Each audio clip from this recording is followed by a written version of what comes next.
After becoming enemies with these two teamers, they got mad and decided to put a bounty in my head, saying that, Everyone who kills this guy, I'm gonna give you VIP. Unfortunately, the next game was lights out, and knowing they'd all target me for that cheap game pass, I had no choice but to hide for my life. Luckily, I found this perfect place that lets me see who's coming so I can be ready. But after waiting for a minute, no one showed up until...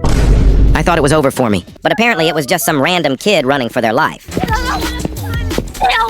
So being the hero again, I decided to help him out.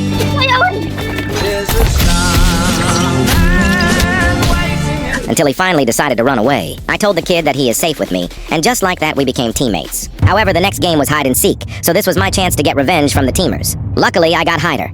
And once the game started, I noticed that none of them are with us, so they must be the Seekers. So we teamed up and ran for the exit, and to our luck, we found it immediately. Which means we all escape and the teamers will be cooked since they need to kill at least one Hider. And so, now that I got rid of them, I had a new goal, which is to protect my teammate and get to the end together. So I carried him through jump rope because he said he's kinda bad at it. But that's when I noticed that one of the teamers was still here, so he might have revived. Well, he didn't last long, I guess. Anyways, after jump rope, it was time for glass bridge. And apparently, this guy here is trying to aura farm.